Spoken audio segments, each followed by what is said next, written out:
दोस्तों, सनातन धर्म की जय। आज मैं एक नया वीडियो चूड़ा कर्म अथवा मुंडन संस्कार लेकर आया हूं, जो सनातन धर्म का 8वां संस्कार है।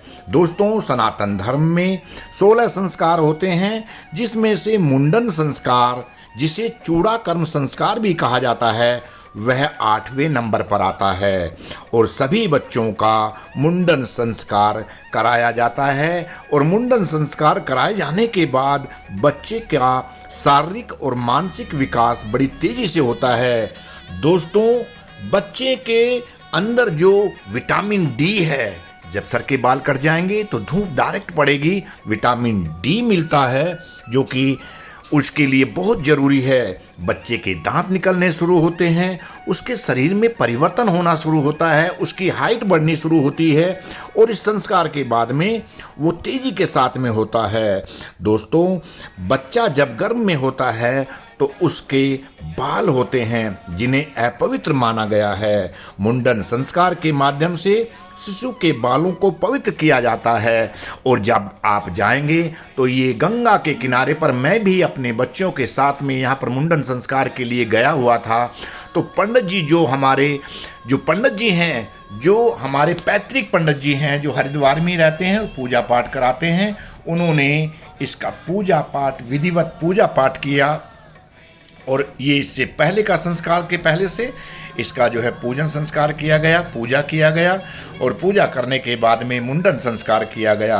दोस्तों, मुंडन संस्कार जन्म के 1 साल के अंत तक, यानी कि 1 साल हो जाता है तो उसके अंत तक, या तीसरे, 5वें या फिर 7वें साल में कराना चाहिए। वैदिक पंचांग में मुंडन संस्कार के लिए विशेष मुहूर्त बताए गए हैं, पूजा पाठ बताई गई हैं, जिसमें नक्षत्र तिथि प्रमुख तौर से देखी जाती है। जैसे कि पंडित जी ने, ये नवरात्रों का समय है और आज जो है 14 अप्रैल 2024 है और शुभ मुहूर्त है, नवरात्र लगे हुए हैं, नवरात्रों को भी शुभ माना जाता है। और दोस्तों, इनमें जो तिथियां देखी जाती हैं मुंडन संस्कार के लिए, कहा जाता है कि यह संस्कार शुक्ल पक्ष की द्वितीया, तृतीया, पंचमी, सप्तमी, दशमी, एकादशी या त्रयोदशी जो तिथि हैं वो शुभ मानी जाती हैं। नवदुर्गाओं में सभी तिथियां शुभ मानी जाती हैं। और जब हम यहाँ पर आए तो काफ़ी बच्चों का जो घाट है उसके ऊपर ये मुंडन संस्कार किया जा रहा था।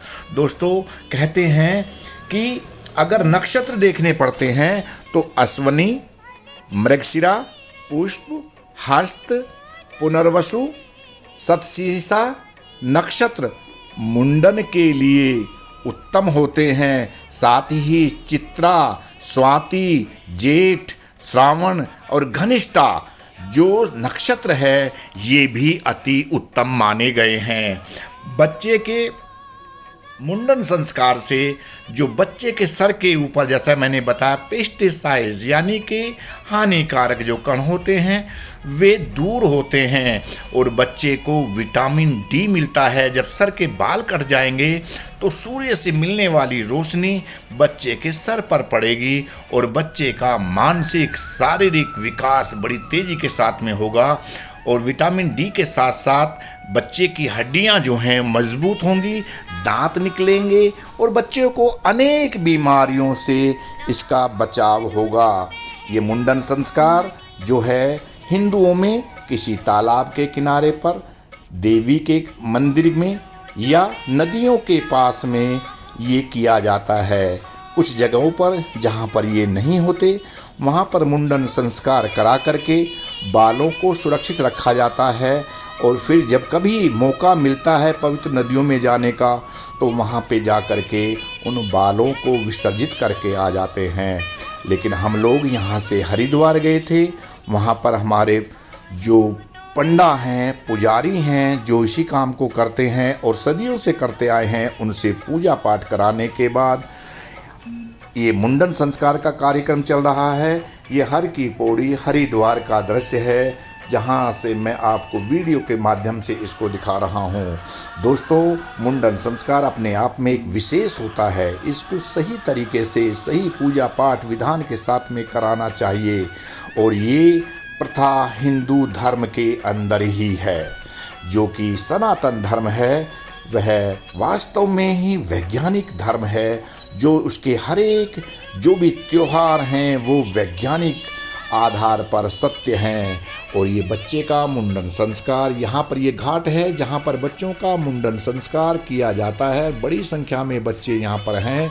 नवरात्रे चल रहे हैं और नवरात्रों में जैसा मैंने बताया कि सभी दिन बड़े शुभ होते हैं और इस दिन इस संस्कार को कराया जा रहा है।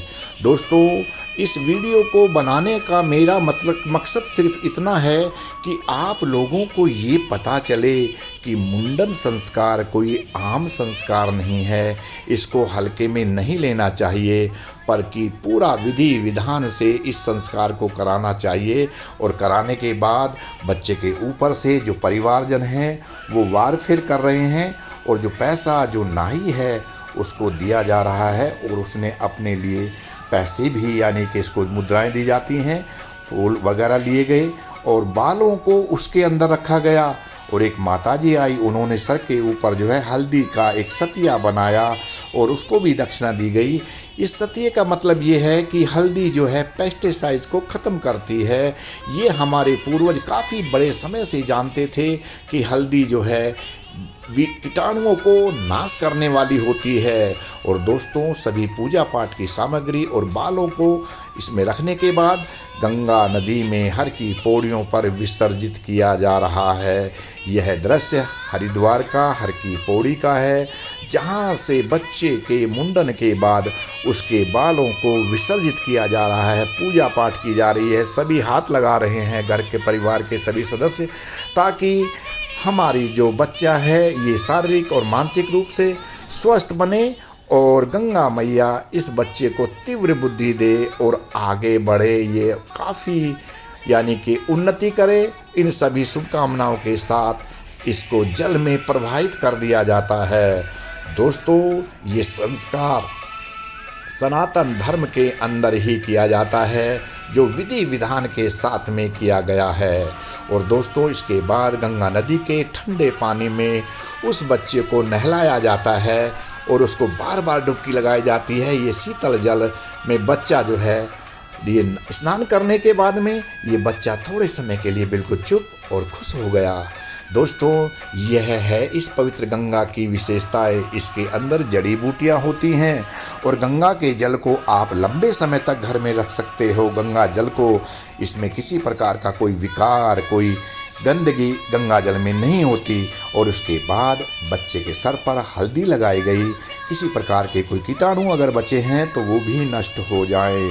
धर्म के साथ में हल्दी का बड़ा ही महत्व है, ये हमारे पूर्वज पहले से जानते थे। और उसके बाद में गरीबों को खाना खिलाया गया और ये अनुष्ठान इस तरीके से ये समाप्ति की ओर जा रहा था। बच्चों को जो वहाँ पर जो बच्चे थे उनको खाना खिलाया गया, जो गरीब बच्चे थे। और खाना खिलाने के बाद में वहाँ से ये संस्कार पूरा हुआ। दोस्तों, इस वीडियो को बनाने का मेरा मकसद यही है कि हम विधि विधान से अपने संस्कारों को करें और उसके महत्व को समझें। मुझे उम्मीद है कि सनातन धर्म का 8वां संस्कार चूड़ा कर्म अथवा मुंडन संस्कार, ये जो मेरा वीडियो है ये आपको पसंद आया है तो आप मेरे चैनल कैप्टन स्नेहा 126 को लाइक, शेयर और सब्सक्राइब ज़रूर करें। आपने वीडियो को देखा, धन्यवाद। जय गंगा मैया।